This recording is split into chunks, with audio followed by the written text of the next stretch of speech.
Hello friends, എല്ലാവർക്കും നമസ്കാരം. നിങ്ങളെവരും കാത്തിരിക്കുന്ന രേവതിയുടെയും സച്ചിയുടെയും ഇന്നത്തെ വിശേഷത്തിലേക്ക് എല്ലാ കൂട്ടുകാർക്കും സ്വാഗതം. എല്ലാവർക്കും നല്ലൊരു ദിവസം ആശംസിച്ചുകൊണ്ട് തന്നെ വിശേഷത്തിലേക്ക് കിടക്കാം. ലൈക്ക് ചെയ്യാനും ഹൈപ്പ് ചെയ്യാനും ഒന്നും മറക്കരുത്. അപ്പൊ ഞാൻ നേരെ വിശേഷത്തിലേക്ക് തന്നെ പോവുകയാണ്. തുടങ്ങുമ്പോൾ തന്നെ കാണിക്കുന്നത് സച്ചിയുടെ കൂട്ടുകാരെയാണ്. അങ്ങനെ സച്ചി കാര്യങ്ങളൊക്കെ വന്ന് പറയാണ് കേട്ടോ. നല്ലൊരു ചെറുക്കനെ കൊണ്ടുവന്നു, രേവതിനെ കാണിച്ചു, പക്ഷെ രേവതിക്ക് ഇഷ്ടപ്പെട്ടില്ല, വിദ്യാഭ്യാസം ഇല്ല എന്നൊക്കെ പറഞ്ഞു കഴിഞ്ഞപ്പോഴത്തേക്കും നമ്മുടെ സച്ചിയുടെ ബെസ്റ്റ് ഫ്രണ്ട് പറഞ്ഞു, ആ എടാ എന്തുവാടാ ഇത്, നല്ല ചെക്കനൊക്കെ ആയിരിക്കും, പക്ഷെ വിദ്യാഭ്യാസം ഇല്ലെന്ന് പറഞ്ഞിട്ട് അങ്ങനെ മാറ്റി വിടുന്നുണ്ടെങ്കിൽ അതിന് കാര്യമുണ്ട്. പിന്നെ ആ പോലീസുകാരനെ പറഞ്ഞു വിടാനായിട്ട് ദേവുവിന്റെ വീട്ടുകാർക്കും ദേവുവിനും പറഞ്ഞു വിടാൻ താല്പര്യമില്ല. നീ എതിർക്കുന്നത് കൊണ്ട് മാത്രമാണ് സത്യം പറഞ്ഞു കഴിഞ്ഞിട്ടുണ്ടെങ്കിൽ അവർ ഈ വിവാഹം നടത്താതിരിക്കുന്നത്. അത് പിന്നെ നിനക്കറിയത്തില്ലേ, എല്ലാവരും അവരുടെ തീരുമാനമൊക്കെ പറയുന്നുണ്ട്. പക്ഷെ അമ്മയുടെ തീരുമാനവും അതൊക്കെ തന്നെയാ. നല്ലൊരു ചെറുക്കനെ കണ്ടെത്തി കഴിഞ്ഞിട്ടുണ്ടെങ്കിൽ ദേവുവിന്റെ മനസ്സ് മാറും, അത് ഉറപ്പാ. അവനെ അല്ലാതെ വേറെ ആരെയെങ്കിലും പ്രണയിച്ചത് എങ്കില് ഞാൻ നടത്തി കൊടുത്തേനെ ആ കല്യാണം. പക്ഷെ ഇതിപ്പം അവനെ ആയി പോയില്ലേ, അവന്റെ ക്യാരക്ടർ ശരിയല്ലടാ, അവനെ കുടുംബത്തിൽ കയറ്റാൻ കൊള്ളത്തില്ല. ഞാൻ പറഞ്ഞിട്ട് ആർക്കും മനസ്സിലാകുന്നില്ല, എന്താ ചെയ്യുക ഇനി? ആ ദേ ഒടുക്ക നീ എല്ലാവരുടെയും ശത്രുവാകും, അതാ ഉണ്ടാകാൻ പോകുന്നത്, വേറൊന്നുമല്ല. ഓ അതിലെനിക്ക് വലിയ വിഷമമൊന്നുമില്ല. ഞാൻ ദേവുന്റെ നല്ലതിനെ കുറിച്ച് മാത്രമല്ലേ ചിന്തിക്കുന്നത്. അപ്പൊ എനിക്ക് വേറൊന്നും ചിന്തിക്കേണ്ട കാര്യമില്ലല്ലോ. ഞാൻ എന്ത് നല്ലത് ചെയ്താലും ഒടുക്കം പഴി കേൾക്കും, അതങ്ങനെയാണ്. ഇവിടെയും ചിലപ്പോൾ കേൾക്കേണ്ടി വരുമായിരിക്കും, സാരമില്ല, ഞാനങ്ങ് സഹിച്ചോളാം. ഒരു നല്ല കാര്യത്തിന് വേണ്ടിയല്ലേ പഴി കേൾക്കുന്നത്. ദേവുവിന്റെ ജീവിതം നശിപ്പിക്കാൻ ഞാൻ സമ്മതിക്കത്തില്ല. അതിനുവേണ്ടിയല്ലേ ഞാൻ ഇങ്ങനെ ഒരു തീരുമാനം എടുത്തത്. അതുകൊണ്ട് സാരമില്ല. ഇനിയിപ്പം ആരൊക്കെ പറഞ്ഞാലും ഞാൻ ആ വിവാഹം നടത്തി കൊടുക്കത്തില്ല. ഇനി നല്ലൊരു ചെക്കനെ കണ്ടെത്തി അവളുടെ വിവാഹം നടത്തി കൊടുക്കണം. അത് മാത്രം എന്റെ ചിന്ത. എത്രയും പെട്ടെന്ന് അത് ഞാൻ നടത്തുകയും ചെയ്യും. എന്നാ പിന്നെ ഞാൻ പോട്ടടാ, നാളെ കാണാം. അല്ല നീ എവിടെയാ പോകുന്നത്, വീട്ടിലേക്കാണോ? അല്ലല്ല, സ്കൂളിലേക്കാ. ഞാൻ ആ കാര്യം അങ്ങ് മറന്നു. നീ ഇപ്പൊ ടാക്സി ഡ്രൈവർ മാത്രമല്ലല്ലോ, ഇപ്പൊ നീ സ്കൂൾ ഡ്രൈവറും കൂടെ അല്ലേ. എന്നാ പോയിട്ട് വേണം സച്ചി എന്ന് പറഞ്ഞു. അങ്ങനെ നമ്മുടെ സച്ചി വണ്ടിയിൽ കയറി നേരെ പോവുകയാണ് പിള്ളേരെയൊക്കെ എടുക്കാനായിട്ട്. അപ്പൊ വൈകിട്ടും പോകണം, രാവിലെയും സ്കൂളിൽ പോകണമല്ലോ. അങ്ങനെ നേരെ പോയി. പിന്നെ കാണിക്കുന്ന സീൻ എന്ന് പറഞ്ഞാല് നമ്മുടെ ആദിനെയും കൂട്ടി ആദിയുടെ അമ്മുമ്മ വരുവാണ് കേട്ടോ സ്കൂളില്. അതായത് സ്കൂള് വിട്ടു പോകാൻ വേണ്ടിയാണ് വരുന്നത്. അപ്പോഴത്തേക്കും പെട്ടെന്ന് നമ്മുടെ സച്ചി കണ്ടു ആദീനെ. ഇതെന്താ, ആദി ഇവിടെയാണോ പഠിക്കുന്നത് എന്ന് പറഞ്ഞു ആദി എന്ന് പറഞ്ഞു വിളിച്ചു. അപ്പൊ നമ്മുടെ സച്ചിയാണ് ആദി എന്ന് പറഞ്ഞു വിളിച്ചത്. അപ്പോഴത്തേക്കും ആദി കാണുകയും ചെയ്തു. അപ്പൊ ആദി കണ്ടിട്ട് പറഞ്ഞു, ദേ ദേ ദേ അമ്മേ, ദേ കണ്ടില്ലേ ആരാന്ന്, സച്ചിയങ്കിള് എന്ന്. അങ്ങനെ ഓടി സച്ചി വന്നിട്ട്, ഇതെന്താ മോനെ നീ ഇവിടെ? അല്ല ആദ്യം എവിടെയാണ് പഠിക്കുന്നത്? അതെ മോൻ ഇവിടെയാ പഠിക്കുന്നത്. ഞങ്ങൾ പോവാ, ഞങ്ങൾക്ക് കുറച്ച് ധൃതിയുണ്ടേ. അല്ല ഇവിടെ എവിടെയാ താമസിക്കുന്നത്, ഇവിടെയാ പഠിക്കുന്നത് എങ്കിൽ നിങ്ങൾ ഇങ്ങോട്ട് സ്ഥലം മാറിയതാണോ? ഇവിടെ അടുത്താണ് നിങ്ങൾ താമസിക്കുന്നത്? ഇതെന്താ ആന്റി ഒന്നും മിണ്ടാത്തത്? ആന്റി എന്താ ആന്റി പറ്റിയത് പറ. താമസിക്കുന്ന സ്ഥലം പറ. എനിക്കറിയാത്ത സ്ഥലം ഇവിടെ ഇല്ല, അതുകൊണ്ടാ. അത് പിന്നെ പേരൂര്. അത് പിന്നെ എനിക്ക് പോയേ പറ്റത്തുള്ളൂ, ഞാൻ പോട്ടെ എന്ന് പറഞ്ഞ് കൊച്ചിനെയും കൊണ്ട് പോകാൻ തുടങ്ങിയപ്പോഴത്തേക്കും സച്ചു പറഞ്ഞു, നിക്ക്. അല്ല നിങ്ങള് സ്വന്തമായിട്ട് വീട് മേടിച്ചോ അതോ ബന്ധുക്കളുടെ വീട്ടിലാണോ താമസിക്കുന്നത്? അയ്യോ ബന്ധുക്കളൊന്നും ഇല്ല ഇവിടെ ഞാനൊരു വാടക വീട്ടിലാണ് താമസിക്കുന്നത്. അല്ല ഇവിടേക്ക് വരാൻ കാരണം എന്താ? അതിന് മോള് നാട്ടിൽ വന്നിരുന്നു, അവളുടെ ഇഷ്ടത്തില് മാറിയതാ. ഓ മോള് നാട്ടിലുണ്ടോ? ആഹാ എനിക്കത് കാണണമായിരുന്നല്ലോ. അയ്യോ ഇപ്പൊ ഇവിടെ ഇല്ല, ഇവൻ ഇവിടെ കൊണ്ടുവന്നിട്ട് ചേർത്തിട്ടെ പിറ്റേന്ന് തന്നെ തിരിച്ചു പോയി. എന്നാ പിന്നെ ഞങ്ങള് പോട്ടെ സച്ചി, കുറച്ച് അത്യാവശ്യം ഉണ്ടായിരുന്നു, ഒരിടം വരെ പോകണമായിരുന്നു, അതുകൊണ്ടാ ഞങ്ങളെ എപ്പോ പോട്ടെ. അതുകൊണ്ട് ആ മോനെ നേരത്തെ കൂട്ടിക്കൊണ്ട് പോകാൻ ഞാൻ വന്നത്. അല്ല ഞങ്ങളുടെ നാട്ടിൽ വന്നിട്ട് ആന്റി ഞങ്ങളൊന്നും വിളിച്ചില്ലല്ലോ. ഞാൻ രവതി നിങ്ങളെ കുറിച്ച് പറയാത്ത ദിവസമില്ല. അല്ല നിങ്ങൾക്ക് രണ്ടുപേർക്കും സുഖം തന്നെയല്ലേ? ആ സുഖം തന്നെയാ. എടാ ആദി നീ എന്നാടാ ഒന്നും മിണ്ടാത്തത്? മിണ്ടാൻ അങ്കിള് സമ്മതിക്കണ്ടേ? ഓഹോ അല്ല അങ്കിളിന് സുഖം തന്നെയല്ലേ? എനിക്ക് പരമ സുഖമാ. അല്ല നീ നന്നായിട്ട് പഠിക്കുന്നുണ്ടല്ലോ അല്ലേ? ആഹാ പഠിക്കുന്നുണ്ട്, നന്നായിട്ട് പഠിക്കുന്നുണ്ട്. അല്ല രേവതി ആന്റി എവിടെ? എപ്പോഴും ആന്റീനെ അങ്കിളിനെ ഒരുമിച്ചല്ലേ കാണുന്നത്? എന്തു പറ്റി ഇന്ന് ആന്റീനെ അങ്കിളിന്റെ കൂടെ കണ്ടില്ല? അത് പിന്നെ ഞാനാ ഇവിടുത്തെ സ്കൂൾ ബസ് ഓടിക്കുന്നത്. എനിക്ക് അങ്ങനെ സ്കൂൾ ബസ് ഓടിക്കുമ്പോ ഭാര്യനെ കൂട്ടിക്കൊണ്ട് വരാൻ പറ്റുമോ? ഇല്ലല്ലോ. അപ്പോഴത്തേക്ക് പെട്ടെന്ന് നമ്മുടെ ശ്രുതിയുടെ അമ്മയാണെങ്കിൽ, എടാ സച്ചി ഞങ്ങക്ക് പോണോടാ, ഞങ്ങൾ പൊക്കോട്ടേടാ എന്നിങ്ങനെ ചോദിക്കുകയാണ്. അപ്പോഴത്തേക്കും സച്ചി ചോദിച്ചു, എന്താ ആന്റി ഇത്, ആന്റി എന്തിനാ ഇത്രയ്ക്ക് ധൃതിപ്പെടുന്നത്? അല്ല ആന്റിക്ക് എന്നോട് എന്തെങ്കിലും ദേഷ്യമുണ്ടോ? അയ്യോ അങ്ങനെയൊന്നുമില്ല, ഞങ്ങൾക്ക് ഒരു സ്ഥലം വരെ പോണം. എന്നാ പിന്നെ ഒരു കാര്യം ചെയ്യ്, ഇനി മുതലേ ഒരു കാര്യം ചെയ്യ്, ഞാൻ ഇവനെ സ്കൂളിൽ നിന്ന് വീട്ടിലേക്ക് കൊണ്ടാക്കിക്കോളാം, കാരണം ഞാൻ സ്കൂൾ ബസ്സല്ലേ ഓടിക്കുന്നത്. അയ്യോ, അതിന്റെ ആവശ്യമൊന്നുമില്ല, ഞങ്ങളൊരു ഓട്ടോ റെഡിയാക്കിയിട്ടുണ്ട്, അതിന് ഞാൻ തന്നെ വന്ന് കൊണ്ടുപോക്കോളാം, ഇവനിവിടെ പരിചയമില്ലാത്ത സ്ഥലമല്ലേ എന്നൊക്കെ ഇങ്ങനെ പറഞ്ഞിട്ട് സച്ചി ഞാൻ പോവാ, ഞങ്ങക്ക് പോകണം എന്നിങ്ങനെ പറഞ്ഞപ്പോഴത്തേക്കും ഇപ്പൊ വിടാന്നേ. അല്ല മോനെ, നിനക്ക് ചോക്ലേറ്റ് വേണോ എന്നിങ്ങനെ സച്ചി ചോദിച്ചു നമ്മുടെ ആദിയോട്. അപ്പൊ ആദി പറഞ്ഞു ആ വേണം വേണം വേണം എന്ന് പറഞ്ഞു. എന്നാ പിന്നെ ഇപ്പൊ ഞാൻ ചോക്ലേറ്റ് മേടിച്ചു തരാന്ന് പറഞ്ഞിട്ട് നമ്മുടെ ആദിനെ നേരെ സച്ചി കൂട്ടിക്കൊണ്ട് പോവാ ചോക്ലേറ്റ് മേടിച്ചു കൊടുക്കാനായിട്ട്. നമ്മുടെ ആദിയുടെ അമ്മൂമ്മയാളെ പേടിച്ചു വരച്ച് നിൽക്കുകയാണ് കേട്ടോ. ഏതായാലും ആ ഒരു സീനൊക്കെ കഴിഞ്ഞിട്ട് പിന്നെ നേരം രാത്രിയായി. നമ്മുടെ സച്ചി വീട്ടിലെത്താണ്, ചന്ദ്രോദയത്തെത്താണ് കേട്ടോ. അപ്പൊ രേവതിയാണെങ്കിൽ കിച്ചണിൽ എന്തോ കാര്യങ്ങളും പരിപാടികളും ഒക്കെ ആയിട്ട് ഇങ്ങനെ നടക്കുകയാണ്, കറിവെക്കലൊക്കെ ആയിട്ട്. അങ്ങനെ സച്ചി വന്നത് രേവതിയെ എന്ന് വിളിച്ചോണ്ടാ വരുന്നത്. അപ്പോഴത്തേക്ക് സച്ചി അകത്തേക്ക് കയറി, അടുക്കളയിലേക്ക് കയറി. രേവതി ചോദിച്ചു എന്താ വൈകിയത്? അത് പിന്നെ ഒരു ട്രിപ്പ് ഉണ്ടായിരുന്നു. അല്ല ഞാൻ കഴിക്കാൻ എന്തെങ്കിലും എടുക്കട്ടെ? കഴിക്കാനൊക്കെ എടുക്കാം, കുറച്ച് കഴിയട്ടെ, ഒരു സന്തോഷമുള്ള കാര്യം പറയാനുണ്ട്. സന്തോഷമുള്ള കാര്യമോ? അതെന്താ? ദേവുവിന്റെയും അരുണിന്റെയും കല്യാണ കാര്യത്തിൽ സച്ചേട്ടന്റെ മനസ്സ് മാറിയോ? ഓ, നിനക്ക് ഇത് മാത്രമുള്ളോ ചിന്ത? ആ കാര്യത്തിൽ എന്റെ മനസ്സ് മാറാൻ പോകുന്നില്ല, അത് ഞാൻ നേരത്തെ പറഞ്ഞ കാര്യമല്ലേ. മനസ്സ് പറ്റിക്കാൻ നടക്കുന്നവള്. അതെ, ആ കാര്യമൊന്നും അല്ല പറയാൻ വന്നത്, മനുഷ്യന്റെ മൂഡ് കളയാനായിട്ട്. ഓ, പിന്നെന്താ ഇത്ര സന്തോഷമുള്ള കാര്യം? ഞാനേ ഇന്ന് വിമല ആന്റി ആദ്യം കണ്ടിരുന്നു. വിമല ആന്റി ആദ്യം കണ്ടെന്നോ? എവിടെ വെച്ച്? ഞാൻ ബസ് ഓടിക്കുന്ന സ്കൂളിലെ അവിടെ വെച്ചാ കണ്ടത്. അല്ല, അവരെന്തിനാ ആ സ്കൂളിൽ വന്നത്? അതിന്റെ കാര്യം എന്താ? ആദ്യം ആ സ്കൂളിലാണോ പഠിക്കുന്നത്? വൈകുന്നേരം സ്കൂൾ വിട്ടപ്പം അവനെ വിളിക്കാൻ വേണ്ടി ആദ്യം സ്കൂളിൽ വന്നു. അല്ല, അവന് അവരുടെ നാട്ടിലെ സ്കൂളിലല്ലേ പഠിച്ചുകൊണ്ടിരുന്നത്, ഇപ്പൊ എന്ത് പറ്റി ഇവിടെ ചേർത്തത്? സജ്ജേട്ടാ? അതെ, ആദിയുടെ അമ്മയില്ലേ, അവളാ ആദ്യം ഇവിടെ കൊണ്ട് ചേർത്തത്. ഇവിടെയാ പഠിക്കാൻ ഇപ്പം എളുപ്പം. ആ നാട്ടിൽ നിന്നും, അവിടെ ഒരു ഗ്രാമമല്ലേ, അപ്പം ആ നാട്ടിൽ നിന്ന് ഇവിടെ കൊണ്ട് ചേർത്താണ്, കുറച്ച് നല്ലൊരു സൗകര്യത്തിനൊക്കെ ആയിട്ടെന്നാ പറഞ്ഞത്. പിന്നെ എനിക്കറിയില്ല. അല്ല, അന്നാലും അതത്രയ്ക്ക് ശരിയാവുന്നില്ലല്ലോ. വല്ല ബന്ധുക്കളുടെയും കൂടെയാണ് താമസിക്കുന്നത്? അല്ലെന്നേ, ഒരു വാടക വീട്ടിലാണ് താമസിക്കുന്നതെന്നാ പറഞ്ഞത്. ഞാൻ പറഞ്ഞില്ലേ, സൗകര്യപ്രദമായിട്ട് കൊച്ചിന് സ്കൂൾ വിടാനും നല്ല സ്കൂളിലൊക്കെ ചേർക്കാനൊക്കെ ഇവിടെ കൊണ്ട് താമസിപ്പിച്ചതെന്നാ പറഞ്ഞത്. അന്നാലും അതങ്ങോട്ട് എനിക്ക് പിടികിട്ടുന്നില്ല. ഇതൊന്നും അല്ല, അവരെന്തിനായിരിക്കും ഈ നാട്ടിൽ കൊണ്ട് ചേർത്തത്? അതെന്തെങ്കിലും ആട്ടെ, നമുക്കെന്താ, നമുക്കിനിയൊന്നും ആദ്യനെ കാണാലോ. അത് ശരിയാ. അല്ല, ആദ്യ ആന്റി എന്ത് പറയുന്നു, സുഖമായിട്ടിരിക്കുന്നോ? സുഖാണെന്നൊക്കെ തന്നെയാ പറഞ്ഞത്. പക്ഷെ ആന്റി എന്തോ മുമ്പത്തെ പോലെ ഒന്നും അല്ല, ഒരു അകൽച്ച പോലെ, എന്നോട് സംസാരിക്കാൻ അത്രയ്ക്ക് താല്പര്യം ഇല്ലാത്ത പോലെയൊക്കെ എനിക്ക് തോന്നുക. അതെന്താ അങ്ങനെ? അതൊന്നും എനിക്കറിയത്തില്ല. പക്ഷെ ആദ്യം ഉത്സാഹത്തോടു കൂടി തന്നെയാണ് സംസാരിക്കുന്നത്. ഞാൻ അവന് ചോക്ലേറ്റ് ഒക്കെ മേടിച്ചു കൊടുത്തു. അവൻ അല്ലെങ്കിൽ സച്ചേട്ട ഭയങ്കര ഇഷ്ടല്ലേ സച്ചേട്ടാ? അല്ല, എന്നെ മാത്രമല്ലല്ലോ, നിന്നെ ഭയങ്കര ഇഷ്ടല്ലേ ഈ പറയുന്ന ആദിക്ക്? അതേന്നെ, എത്ര നാളായി അവനെ ഒന്ന് കണ്ടിട്ട്. അവനെ കാണാൻ വേണ്ടി കൊതിയാവുക. ഇനിയിപ്പോ എന്ന് കണ്ടൂടെ? സ്കൂളിൽ വന്നാ പോരെ? അല്ല, അവരെവിടെയാ താമസിക്കുന്നത്? എന്താ പറഞ്ഞത്? പേരൂര് അവിടെ എവിടെ എങ്ങണ്ടാന്നാ പറഞ്ഞത്. എന്നാലേ നമുക്ക് ഒരു ദിവസം അവിടെ വരെ ഇത് പോയാലോ? സ്കൂളില്ലാത്ത ദിവസം പോണം കേട്ടോ. അടുത്ത ഞായറാഴ്ച ആയാലോ? പോകാം സജ്ജേട്ടാ, ഞാൻ എപ്പോഴും റെഡിയാ. അവനെ കാണാന് സത്യമായിട്ട് എനിക്ക് കൊതിയായി. അതെ, നീ ഒരു കാര്യം ചെയ്യ്, നീ അവനെ ഒന്ന് വിളിക്ക്. അപ്പൊ ഇപ്പൊ വിളിച്ചിട്ടുണ്ടെങ്കിൽ അവൻ ഉറങ്ങിയിട്ടുണ്ടോ എന്നെ സജ്ജേട്ടാ?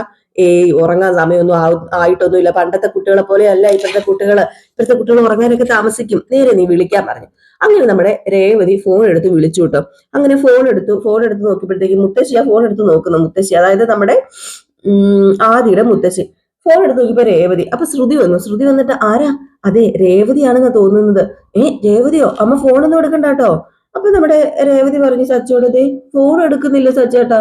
അതെന്ത് പറ്റി ഫോൺ എടുക്കാത്തത്? ഇനിയിപ്പോ ഉറങ്ങി കാണുമോ സച്ചേട്ടാ? ചിലപ്പോ ഉറങ്ങി കാണുന്നേ. എടി, നീ ഒന്നുകൂടെ ഒന്ന് വിളിച്ചു നോക്ക്. ഒന്ന് വിളിച്ചപ്പോ കിട്ടിയില്ലെന്ന് പറഞ്ഞ് ഒന്നുകൂടെ വിളിക്കത്തില്ലേ? അപ്പോഴത്തേക്കും വീണ്ടും നമ്മുടെ രേവതി ഒന്നുകൂടെ വിളിച്ചു. അപ്പോഴത്തേക്കും നമ്മുടെ ആദിയുടെ മുത്തശ്ശി വന്നു ഫോൺ നോക്കുന്നു, വിമല വന്ന് ഫോൺ നോക്കുന്നു. അപ്പൊ ശ്രുതി വന്നിട്ട്, ഇതെന്തിനാ അവൾ ഇങ്ങനെ വിളിക്കുന്നത്? ഇവളെ കൊണ്ട് വലിയ ശല്യമായി പോയല്ലോ അമ്മേ. അമ്മ ഫോൺ എടുക്ക്, എന്നിട്ടേ എന്താണെന്ന് ചോദിക്കുക. അല്ലെങ്കിൽ ഉണ്ടല്ലോ, അവളിങ്ങനെ കുടുകൂടാ വിളിച്ചോണ്ടിരിക്കും. പെട്ടെന്ന് കട്ട് ചെയ്യണം കേട്ടോ. ആദിക്ക് ഫോൺ കൊടുക്കാൻ പറഞ്ഞ അവന് ഉറങ്ങിന്ന് പറഞ്ഞേക്കണം. സ്പീക്കറിലിട്ട് സംസാരിച്ചാൽ മതി, ഇടാൻ പറഞ്ഞു. അപ്പോഴത്തേക്കും നമ്മുടെ വിമല ചോദിച്ചു, ഹലോ മോളെ രേവതി. അതെ ആന്റിക്ക് എന്നെ മനസ്സിലായോ? ഞാൻ രേവതിയാ. മനസ്സിലായി. അല്ല, ഇപ്പം ഞങ്ങളുടെ നാട്ടുകാരി ആയിട്ട് ഇങ്ങോട്ട് താമസം മാറ്റിയിട്ട് എന്താ പറയാതിരുന്നത്? അത് പിന്നെ ആരോടും പറഞ്ഞില്ല, പെട്ടെന്ന് അങ്ങ് മാറിയതായിരുന്നു. ആരോടും പറയാൻ പറ്റിയില്ല. ഓ, അങ്ങനെയാണല്ലേ. ആദ്യം ഇവിടുത്തെ സ്കൂളിലല്ലേ ആന്റി പഠിക്കുന്നത്? ഏതായാലും നിങ്ങൾ ഇവിടുത്തെ താമസം മാറിയെന്ന് സച്ചേട്ടൻ പറഞ്ഞപ്പോ എനിക്ക് ഭയങ്കര സന്തോഷമായി. വിശ്വസിക്കാനേ കഴിഞ്ഞില്ല എനിക്ക്. ഏതായാലും നന്നായി കേട്ടോ. ഇനി എവിടെ വേണമെങ്കിലും വെച്ച് കാണാലോ, സംസാരിക്കാലോ, മിണ്ടാലോ. ഓ, അത് മാത്രം മതി എനിക്ക്. സത്യം പറഞ്ഞ ആദീനെ കാണാൻ ഞങ്ങൾ ആഗ്രഹിച്ചിരിക്കുകയായിരുന്നു. പിന്നെ ആന്റിയുടെ മോള് നാട്ടിൽ വന്നിട്ട് ഞങ്ങളോട് എന്താ ആന്റി പറയാതിരുന്നത്? അവളെ കാണണമെന്ന് ഞങ്ങൾ പറഞ്ഞിട്ടുള്ളതല്ലായിരുന്നു. ഞങ്ങൾക്കും ആഗ്രഹമില്ല ആന്റിയുടെ മോളെ കാണാനായിട്ട്. അത് പിന്നെ അവക്ക് അധികം ലീവ് ഇല്ലായിരുന്നു. രേവതി നാട്ടിൽ കുറച്ച് ദിവസം മാത്രമേ ഉണ്ടായിരുന്നുള്ളൂ. പെട്ടെന്ന് അവളങ്ങ് തിരികെ പോയി. അതാ പറയാതിരുന്നത് രേവതി. അതാണോ? സാരമില്ല. അല്ല, ഇത്ര അടുത്ത് വന്നിട്ട് ഒന്നും കാണാൻ പറ്റിയില്ലല്ലോ. സാരമില്ല കേട്ടോ, പോട്ടെ പോട്ടെ പോട്ടെ. അല്ല, ആദ്യം എന്തേ ആദ്യയുടെ കയ്യിലൊന്ന് കൊടുത്തേ. അവനോട് സംസാരിച്ചിട്ട് ഒത്തിരിയായി, കൊതിയാവുക അവന്റെ സ്വരം കേൾക്കാനായിട്ട്. അതുകൊണ്ടേ അവന്റെ കയ്യിലൊന്ന് കൊടുക്കാൻ പറഞ്ഞു. അപ്പോഴത്തേക്കും നമ്മുടെ വിമല പറഞ്ഞു, അത് പിന്നെ അത് ഈ മോനെ കിടന്നുറങ്ങി. അവൻ കിടന്നുറങ്ങിയോ? അവനെ സ്കൂളിലൊക്കെ പോയിട്ട് പുതിയ സ്കൂളൊക്കെ അല്ലേ, വന്നിട്ട് ഇപ്പം കിടന്ന് ഉറങ്ങുക. അല്ല, അവന് എണീക്കുമ്പോ ഞാന് വിളിക്കാം, നാളെയോ മറ്റന്നാളോ ഒക്കെ ആയിട്ട്. എന്നാ പിന്നെ ശരി മോളെ, വെച്ചോട്ടെ മോളെ. അതെ, സമയം തീരെയില്ല, എനിക്കും കിടക്കണമായിരുന്നു എന്നിങ്ങനെ പറഞ്ഞിട്ട് ഫോൺ അങ്ങ് കട്ട് ചെയ്തു കേട്ടോ. രേവതിക്ക് അങ്ങ് എന്തോ പോലെ. രേവതി പറഞ്ഞു, സച്ചേട്ടാ, അല്ലെങ്കിൽ ശരിയാണല്ലോ സച്ചേട്ടൻ പറഞ്ഞത്. വിമലയാന്റി പണ്ടത്തെ പോലെയൊന്നും അല്ല സംസാരിക്കാൻ.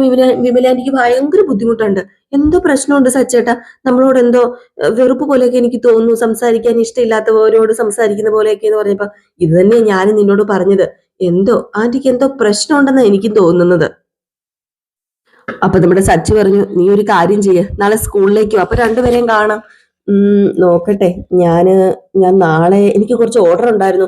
ഇവിടെ അടുത്ത് തന്നെ ഉണ്ടല്ലോ അവര്, നമുക്ക് കാണാലോ. എന്നാ പിന്നെ രേവതി നീ ഒരു കാര്യം ചെയ്യ, ഭക്ഷണം എടുത്ത് വെക്ക്, ഞാൻ കുളിച്ചിട്ട് വരാന്ന് പറഞ്ഞ് പോവാണ്. പക്ഷെ രേവതിക്ക് അപ്പോഴും എന്തോ പോലെ നമ്മുടെ വിമലയുടെ സംസാരം ഒക്കെ ഇഷ്ടപ്പെടുന്നില്ല കേട്ടോ. ഏതായാലും ഇത് കഴിഞ്ഞ് പിന്നെ കാണിക്കുന്ന സീൻ എന്ന് പറഞ്ഞിട്ടുണ്ടെങ്കിൽ നമ്മുടെ ശ്രുതിനെയും വിമലയാണ്. അങ്ങനെ ശ്രുതി പറയാ, ഞാൻ പറഞ്ഞത് ഇപ്പൊ എങ്ങനെയുണ്ട്? ഇനി അവര് വട്ടം പിടിക്കും, വിടത്തില്ല. അതാണെങ്കിൽ ഞാൻ പറഞ്ഞ കാര്യങ്ങളൊക്കെ മറക്കും അവരെ കാണുമ്പം. അത് പിന്നെ ഞാൻ അവരെ പറഞ്ഞ് മനസ്സിലാക്കിക്കോളാം. ഇങ്ങോട്ടേക്ക് വരാതെ ഞാൻ നോക്കിക്കോളാം. ഇനി സച്ചി വന്നാൽ കാണാൻ വരരുത് എന്ന് പറഞ്ഞേക്കണം. എന്തെങ്കിലും ഒരു കാര്യം ഉണ്ടാക്കി നിങ്ങൾ അവരുമായിട്ടൊന്ന് തെറ്റ്, ഇനി നിങ്ങളുടെ മുമ്പിൽ വരാത്ത രീതിയിൽ സംസാരിക്കണം. അവരെ എങ്ങനെയെങ്കിലും അകറ്റി നിർത്തിയേ പറ്റൂ, ഇല്ലെങ്കിൽ അപകടമാ, ഞാൻ പറഞ്ഞേക്കാം എന്ന് പറഞ്ഞിട്ട് ശ്രുതി അങ്ങ് വഴക്കുണ്ടാക്കി അങ്ങ് പോയി കേട്ടോ. പിന്നെ കാണിക്കുന്ന സീൻ എന്ന് പറഞ്ഞിട്ടുണ്ടെങ്കിൽ നമ്മുടെ ദേവുവിനെ കാണാനായിട്ട് അരുൺ ഹോസ്പിറ്റലിലേക്ക് ചെല്ലാണ്. അങ്ങനെ അരുൺ ഇങ്ങനെ വെയിറ്റ് ചെയ്തിരിക്കുന്നു ദേവുവിനെ കാണാൻ. അപ്പം ദേവു ഇങ്ങനെ ചെന്നിട്ട് ചോദിച്ചു, എന്താ അരുണേട്ട അർജന്റ് ആയിട്ട് കാണണമെന്ന് പറഞ്ഞത്? അത് പിന്നെ നീ വാ, ഞാൻ പറയാന്ന് പറഞ്ഞിട്ട് നമ്മുടെ ദേവുവിനെയും കൂട്ടിക്കൊണ്ട് അരുൺ ഹോസ്പിറ്റലിന്റെ വെളിയിലേക്ക് പോയി. അപ്പൊ ദേവി ചോദിച്ചു, അല്ല എന്തെങ്കിലും കുഴപ്പമുണ്ടോ? കുഴപ്പമുണ്ട്. നമ്മളെ പിരിക്കാൻ മറ്റുള്ളവർക്ക് എളുപ്പമായിരിക്കും, പക്ഷെ എനിക്ക് നിന്നെ പിരിയാൻ പറ്റില്ല ദേവു. നീ ഇല്ലാതെ ഒരു നിമിഷം പോലും എനിക്ക് ജീവിക്കാൻ പറ്റത്തില്ല.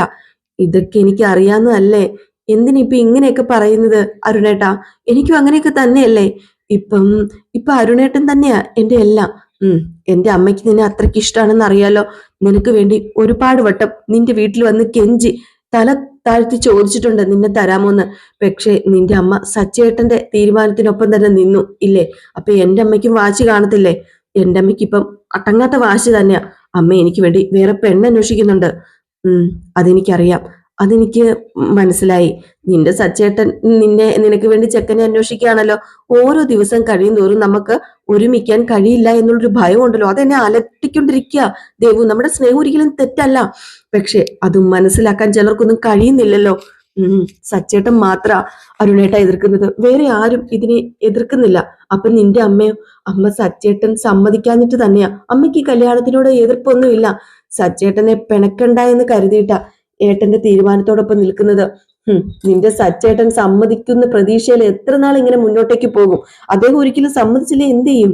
അത് പിന്നെ എന്റെ അച്ഛൻ ഉണ്ടായിരുന്നെങ്കിൽ ഇങ്ങനെയൊന്നും സംഭവിക്കില്ലായിരുന്നു. എന്റെ ഇഷ്ടത്തിന് കല്യാണം നടത്തി തന്നേനെ അരുണേട്ടാ. മറ്റുള്ളവരെയൊക്കെ ആശ്രയിക്കേണ്ടി വരുന്നോണ്ടാ ഇങ്ങനെയൊക്കെ. എനിക്കറിയാം. അല്ല ദേവു, ഞാനൊരു കാര്യം പറയാം. അവന്റെ സമ്മതത്തോടു കൂടി ഒരിക്കലും കല്യാണം നടക്കാൻ പോകുന്നില്ല. നമ്മൾ കാത്തു നിൽക്കുന്നത് വെറുതെയാണ്. എന്തെങ്കിലും ചെയ്തില്ല എങ്കിൽ നമ്മുടെ രണ്ടിന്റെ ജീവിതം സ്പോയിലായി പോകും. അങ്ങനെയാണോ നമ്മുടെ ജീവിതം? മറ്റുള്ളവരുടെ വാശിക്ക് മുമ്പിൽ നമ്മൾ എന്തിനാ കീഴടങ്ങുന്നത്? ഒന്നാമത് നമ്മൾ ഒന്നാകാൻ തീരുമാനിച്ചതാ. മറ്റുള്ളവർക്ക് വേണ്ടി നമ്മുടെ സന്തോഷം കെടുത്തേണ്ട വല്ല കാര്യമുണ്ടോ ദേവു? നമുക്ക് ഒരുമിക്കണം. ഞാനൊരു കാര്യം പറഞ്ഞാല് നീ അത് സമ്മതിക്കുവോ? നീ എന്റെ കൂടെ നിൽക്കുവോ? എന്താ അരുണേട്ടാ പറ. ഞാൻ പറയാം എന്ന് പറഞ്ഞ് എന്തൊക്കെയോ അരുൺ ഇങ്ങനെ നമ്മുടെ ദേവുവിനോട് പറയുന്നുണ്ട്. പക്ഷെ അത് നമ്മളെ കേൾപ്പിക്കുന്നില്ല കേട്ടോ, മ്യൂട്ട് ചെയ്ത് വെച്ചിരിക്കുകയാണ്. നമ്മളും കേൾക്കാൻ പാടില്ലാത്ത എന്തോ കാര്യമാണ് എന്തോ വലിയ സർപ്രൈസ് ഒളിഞ്ഞിരിപ്പുണ്ട്. അങ്ങനെ കാര്യങ്ങളൊക്കെ പറഞ്ഞു കഴിഞ്ഞപ്പോഴത്തേക്കും നമ്മുടെ അരുൺ ചോദിച്ചു, അല്ല നീ എന്ത് പറയുന്നു? നിനക്ക് ആലോചിക്കാൻ സമയം വേണോ? എനിക്ക് ആലോചിക്കാൻ സമയമൊന്നും വേണ്ട, എനിക്ക് സമ്മതമാ. എനിക്ക് ഇത്രയും കേട്ടാൽ മാത്രം മതി, ബാക്കിയൊക്കെ ഞാൻ നോക്കിക്കോളാം, നീ ചെന്നോ, എനിക്ക് സമാധാനമായി എന്ന് പറഞ്ഞു. ഏതായാലും അരുണിന് ഭയങ്കര സന്തോഷം. ദേവു അങ്ങ് അകത്തേക്കും കയറി പോയിട്ടോ. എന്തോ പിടിച്ചടക്കി മട്ട്, എന്തോ ഇവര് തമ്മിൽ പ്ലാൻ ചെയ്തിട്ടുണ്ട്. ഇനിയിപ്പോ ഒളിച്ചോടാൻ വല്ലതും ആണോ പ്ലാന്, അതോ ഇനിയിപ്പോ രജിസ്ട്രാരും അറിയാതെ ചെയ്യാനാണോ പ്ലാന് എന്നൊന്നും അറിയത്തില്ല. ഏതായാലും ഈ സീൻ കഴിഞ്ഞ് പിന്നെ കാണിക്കുന്ന സീൻ എന്ന് പറഞ്ഞിട്ടുണ്ടെങ്കിൽ നമ്മുടെ ചന്ദ്രേനെയാണ്. ചന്ദ്രയ്ക്ക് എന്തോ മൂലക്കുരു വന്ന അവസ്ഥ, അങ്ങോട്ടും ഇങ്ങോട്ടും ഒക്കെ നടക്കുക, ഇരിക്കുന്നില്ല കേട്ടോ. എന്നിട്ട് പറയാണ്, പ്രിയയും സുധിയും തമ്മിൽ സംസാരിക്കണം. എന്ത് പറഞ്ഞ് പ്രിയയുടെ അടുത്ത് സുധിയെ പറഞ്ഞു വിടും? എന്താ പ്ലാന്? കിട്ടിപ്പോയി എന്ന് പറഞ്ഞിട്ട് നേരെ സുധീനെ വിളിക്കുക. സുധി വന്നിട്ട് എന്താമ്മേ, എന്നെ വിളിച്ചായിരുന്നോ? നിന്നെ വിളിച്ചായിരുന്നു. അത് പിന്നെ എന്താ പറ? നല്ല വിശപ്പ്. അതെ, നീ എനിക്ക് എന്തെങ്കിലും കഴിക്കാൻ മേടിച്ചിട്ട് വാ. എന്തിനാ ഇപ്പൊ പുറത്തുനിന്ന് മേടിക്കുന്നത്? ഇവിടെ ഫുഡ് ഉണ്ടല്ലോ, അത് കഴിച്ചാ പോരെ അമ്മയ്ക്ക്? ഞാൻ കഴിക്കാത്ത കറികളാ പൂക്കാരി ഉണ്ടാക്കി വെച്ചിരിക്കുന്നത്. ഞാൻ കഴിക്കാതെ ഇരിക്കാനായിട്ട് കരുതി കൂട്ടി അവൾ ഉണ്ടാക്കി വെച്ചിരിക്കുന്നതാ. ഞാൻ പട്ടിണി കിടക്കുന്ന അവള് കരുതിയത്. അങ്ങനെ എനിക്ക് പറ്റത്തില്ലല്ലോ. നീ പോയി ഭക്ഷണം മേടിച്ചിട്ട് വാ. പിന്നെ എനിക്ക് ചിക്കൻ ഫ്രൈഡ് റൈസ് മതി കേട്ടോ. ചിക്കൻ ഫ്രൈഡ് റൈസോ? അമ്മ എന്തായി പറയുന്നത്? അതേന്നെ, പ്രിയയുടെ റെസ്റ്റോറന്റിൽ നിന്ന് മേടിച്ചോ, അവിടുത്തെ ഫ്രൈഡ് റൈസ് നല്ലതാണെന്ന് പറയുന്നത് കേട്ടു. അതുകൊണ്ട് അവിടെ നിന്ന് മേടിച്ചാൽ മതി.